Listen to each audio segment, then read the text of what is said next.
국내 최초로 이제 승인을 받았다는 것 자체가 저는 되게 유의미하다라고 생각을 하고 있는 거고, 이제 레이저 티닉과 아미반타맙 병용 투여에서 이제 아미반타맙 SC 제형과 병용 투여한 승인 여부도 이제 내년에 나올 수 있다라는 점, 거기에 더불어서 전체 생존 기간이 아직 나오지 않아서 내년에 이제 전체 생존 기간이 나오게 되면 이제 타그리소를 뛰어넘을 수 있을 가능성이 조금 높다라는 점이 그래도 이제 을 우리가 대장으로 봐야 되는 이유 중 하나지 않을까.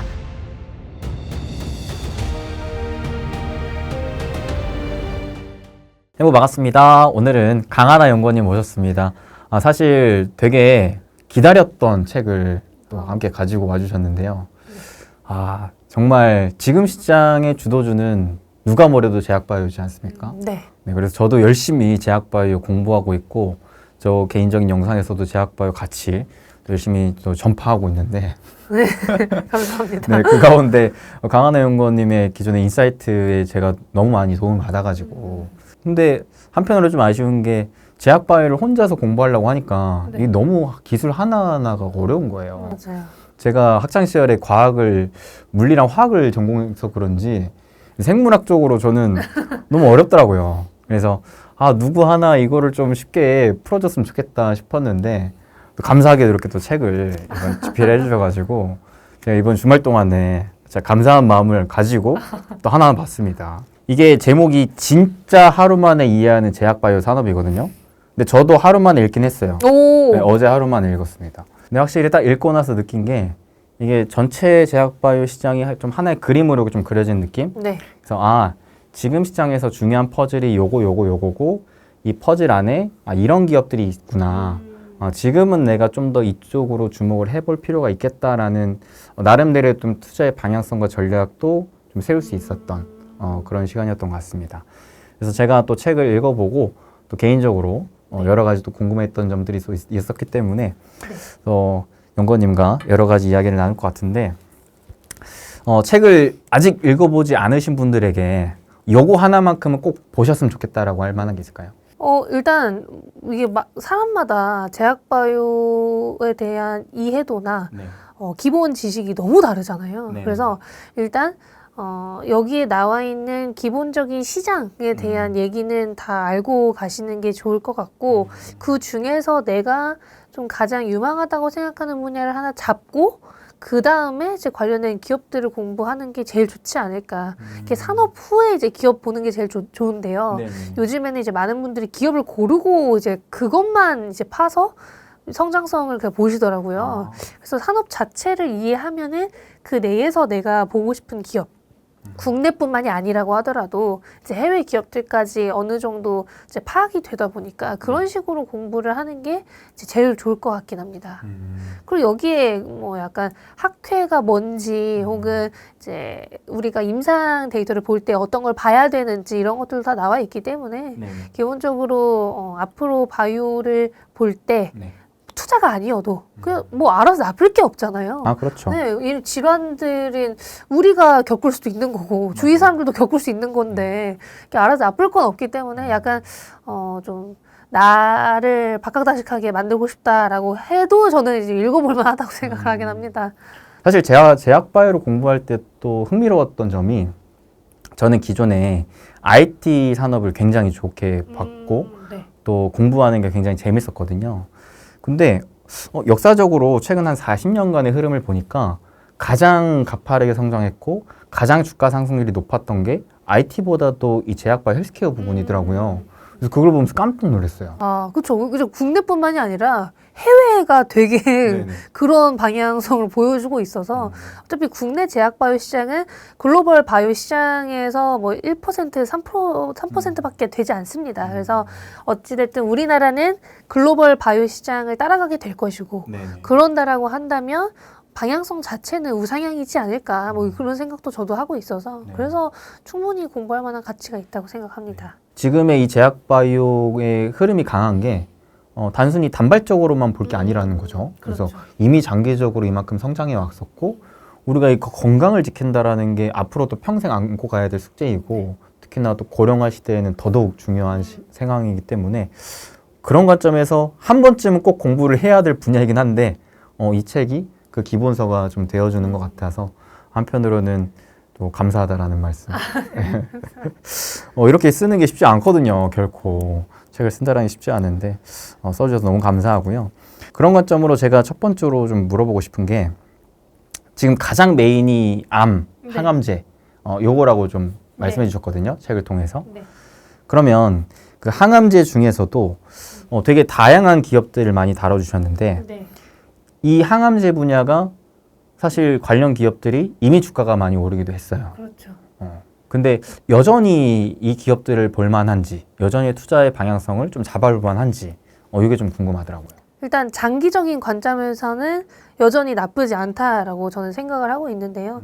그 이유는 이제서야 이제 우리나라 기업들이 글로벌 항암제 시장에 한 걸음 다가간 시점이라고 저는 생각을 하고 있고, 언급된 기업들 중 많이 오른 기업들도 있지만 이게 저도 조금 억울한 게 저는 이제 작년부터 썼으니까 네네네. 이게 아, 네, 이게 뭐 그 사이에 많이 올라버린 거잖아요. 그렇죠. 그런데 이제 어쩔 수 없지만 그 부분은 이제 국내 항암제 관련 기업들이 가장 좋은 성과를 보이고 있는 것도 사실이고, 네. 그 어떤 질환보다 국내 항암제 관련 기업들이 좋은 성과를 보이고 있고 글로벌 기업들과 좋은 계약을 하고 있기 때문에 앞으로 만약에 글로벌 시장에서 우리나라 기업들이 빛을 본다면 항암제가 저는 될 수 있을 거라고 생각을 하고 있어요. 그래서 항암제 시장에서 지금 잘하고 있는 기업들은 오히려 장기적으로는 우상향할 수 있지 않을까. 물론 중간에 눌린다면 저는 그 또한 기회이지 않을까 그렇게 생각을 하고 있습니다. 그래서 그 중에 대표적인 기업으로 뭐 알테오젠, 유한양행, 보로노이 또 이런 기업들도 책 안에 담겨 있었는데 네. 사실 이 기업들이 최근 들어서 이 항암제 분야에서 또 괄목한 성과들도 실제로 내고 있는 거잖아요. 네, 맞아요. 이런 것까지도 어느 정도 좀 예측하셨을까요? 일단 뭐 유한양행이랑 보로노이는 표적 항암제 개발 기업이고 알테오젠은 잘 아시겠지만 SC제형으로 제형 변경하는 플랫폼을 보유하고 있잖아요. 근데 이 세 기업 모두 그래도 글로벌 기업과의 계약을 한 이력이 있고 거기에 더불어서 임상 데이터가 잘 나왔던 이력 혹은 이제 알테오젠 같은 경우에는 글로벌 면역 항암제 1위인 키트루다와 계약을 한 만큼 이거는 망하기가 쉽지 않겠구나라는 인식을 저한테는 줬던 것 같고요. 그리고 글로벌 기업들 대비 많이 떨어지지 않다라는 점이 그래도 앞으로 우상향할 수 있는 그런 요소들을 뒷받침해주지 않았나 싶습니다. 많이 떨어지지 않는다라는 게 어떤 측면에서 떨어지죠? 유효성이나 이제 안전성을 기반으로 봤을 때 원래 기존 국내 항암제 개발 기업들 중에서 좀 작은 기업들을 보시면요. 생각보다 글로벌 지금 표준 치료제나 글로벌 바이오 기업들 대비 데이터 자체가 엄청 뛰어나지 않았던 경우도 꽤 많아요. 그래서 그런 경우에는 임상이 진전되더라도 이제 후기 임상에서 잘 안 될 가능성도 높고 혹은 더 나아가서는 그들이 기대하는 라이선스 아웃 가능성이 굉장히 낮아지는 경우가 많죠. 네네. 그런데 이 세 기업은 그러지 않았고 자체 플랫폼이나 이제 파이프라인으로 어느 정도 성장 가능성을 입증시킨 기업들이라고 저는 생각을 하고 있기 때문에 충분히 글로벌 리더 중 하나로서 자리를 잡을 수 있지 않을까. 특히나 이제 유한양행 같은 경우에는 이제 타그리소의 후발주자라고는 하지만 유한양행의 레이저 티닙이 일단은 국내에서 글로벌 최초의 FDA 승인을 받은 항암제잖아요. 그러니까 글로벌 최초라는 것부터가 저는 이제 국내 최초로 이제 승인을 받았다는 것 자체가 저는 되게 유의미하다라고 생각을 하고 있는 거고, 이제 유한양행의 레이저 티닙이 여기서 끝났다라면 조금 아쉬웠겠지만 아직 이제 레이저 티닙과 아미반타맙 병용 투여에서 이제 아미반타맙 SC 제형과 병용 투여한 승인 여부도 이제 내년에 나올 수 있다라는 점. 거기에 더불어서 전체 생존 기간이 아직 나오지 않아서 내년에 이제 전체 생존 기간이 나오게 되면 이제 타그리소를 뛰어넘을 수 있을 가능성이 조금 높다라는 점이 그래도 이제 유한양행을 우리가 대장으로 봐야 되는 이유 중 하나지 않을까. 이제 알테오젠 같은 경우에는 잘 아시겠지만 키트루다 SC 제형 임상 3상이 끝났어요. 3상이 끝났고 이제 내년쯤에는 어느 정도 이제 성과를 볼 수 있을 거라고 기대를 하고 있기 때문에 이제 내년에 오히려 저는 이 기업들의 메인 결과들이 나올 수 있을 거라고 생각을 하고 있습니다. 올해는 좀 약간 실체가 있구나. 승인을 받았구나. 글로벌 입지가 이제 생기겠구나의 첫 단계라고 한다면 이제 내년에는 잘 팔리네. 혹은 승인이 되고 이제 출시가 됐다. 이 단계까지 한 걸음 더 나아갈 수 있는 게 이제 내년이라고 저는 생각합니다. 그러면은 올해는 이게 될 것 같은데? 라고 하는 기대감이 좀 커져가고 있는 상황이라면 내년에 이게 딱 만개할 만한 시기라는 거네요. 그렇죠. 내년부터는 숫자가 찍힐 수 있는 시기라고 전 생각을 하고 있어요. 그러면 좀 더 안정적인 투자가 가능하다라고 봐도 되는 걸까요? 사실 올해부터 이미 그런 것들이 반영이 되고 있긴 해서 이게 뭐 더 안정적이다라고 생각을 한다기보다는 그런 것들이 반영이 되고 있기 때문에 지금 하락폭이 크지 않는 순간이 온 게 아닐까 그렇게 생각합니다. 그래서 그런지 제약바이오가 시장이 떨어질 때 같이 떨어질만 하면 잘 버티더라고요. 맞아요. 빠져도 뭐 2, 3%씩 빠지니까 네. 그 정도는 사실 버틸만 하잖아요. 네. 그래서 제약바이오 섹터 자체가 지금 주도주 역할을 하고 있는 거는 확실해진 것 같습니다. 그래서 확실히 이제 단기적으로는 이 주도주에 집중하는 게 맞고 제약바이오에 집중하는 게 좀 맞다라는 생각이 드는데, 근데 제가 책에서 그 포인트가 있었어요. 네. 그 뭐 베스트 아니면 퍼스트. 네. 그렇죠. 그래서 이제 희귀질환 쪽은 가장 처음 진입하는 기업들이 많다 보니까 그쪽을 좀 보는 게 좋겠지만, 이미 이제 항암 시장 같은 경우에는 워낙 시장성이 크고 그만큼 많은 기업들이 뛰어든 만큼 어중간한 성능으로는 안 되고, 안 되죠. 네, 그 중에서도 탑급 좀 베스트의 효능성이 좀 나와줘야지 네. 그런 기업들이 두각을 받을 수 있겠다라는 표현을 써주셨는데, 이게 방금 말씀해 주셨던 그런 유한양행이라든지 이런 알테오젠과 같은 기업들은 그 베스트가 될 수 있을 만한 끼가 있다라는 거잖아요. 그렇죠. 그래서 더더욱이 국내에서도 굉장히 주가 상승률이 좀 두드러지고 있다. 그렇죠. 그리고 요즘 많이들 생각을 하시는 게 이게 정말 돈을 벌 수 있을까인 것 같아요. 그래서 요즘에는 진짜 돈 없는 기업에 대한 선호도보다는 얘는 돈 벌 수 있는 가능성이 다른 기업들보다 훨씬 높다. 한 번 벌 때 몇 천억씩 벌 수 있겠구나라는 인식이 있는 기업들 위주로 훨씬 더 상승률이 좋은 것 같긴 합니다. 뭐 예를 들어 또 어떤 기업들이 있을까요? 뭐 예를 들어 이제 리가켄바이오도 그 기업들 중 하나일 거고요. 혹은 더 나아가서는 이제 녹십자 혹은 뭐 다른 대형 제약사들도 어찌됐든 돈을 벌고 있고 돈을 벌 수 있고 SK바이오팜도 마찬가지고요. 그래서 요즘에는 실체가 아예 없는 기업보다는 조금이라도 있어야 사람들이 신뢰를 쌓는 것 같습니다.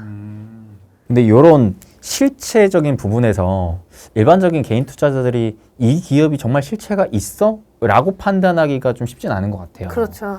요거를 판단할 수 있을 만한 좀 기준이 있을까요? 그 기준은 이제 글로벌 기업과 네. 좀 비교했을 때 데이터가 훨씬 더 우수하느냐 아니면은 이제 상용화까지 많이 다가갔느냐 그것도 한몫하는 것 같아요. 그래서 상용화까지 많이 다가갔으면은 그래도 가능성이 높다 보니 그런 것들도 한몫하는 것 같고, 혹은 파트너사가 좀 큰 회사다. 그러면 이제 가능성이 더 높잖아요. 국내 기업이 혼자 하는 거나 이제 바이오텍과 진행을 하는 것보다는. 그래서 그런 것들이 다 하나둘씩 반영이 되고 있는 것 같습니다. 그리고 또 책에서는 항암제 외에 네. 이 또 워낙 핫한 시장이기도 하죠. 이 제약바이오 산업에서 또 가장 미래 가치가 높은 부분으로 대표적으로 우리가 이미 다들 알고 계실 일라일리, 노보노디스크 이런 기업들이 진짜 멱살 잡고 끌고 가고 있는데 GLP-1 같은 경우에는 아시겠지만 이미 지금 반영이 많이 됐다라고 생각하시는 분들도 있어요. 근데 여기서 더 중요한 거는 성장성이 계속 된다면 반영이 됐어도 더 오를 수 있는 거죠. 그러니까 일라일리랑 노보노디스크의 밸류에이션이 점점 비싸지는데도 계속 성장을 하고 있는 거고, 실적도 계속 좋아지고 있고, 공급만 잘 되면은 이제 수요는 충분하다라는 인식이 나오고 있는 거고요. 여기서 더 나아가서 당뇨와 비만뿐만 아니라 일단 심혈관 질환 쪽은 적응증 확장을 GLP-1 유사체로 노보노디스크가 했고, 요즘에는 이제 알츠하이머, 뭐 알코올 증상을 완화하네, 뭐 이러면서 진짜 만병통치약으로 지금 자리매김을 하는 것 같아요.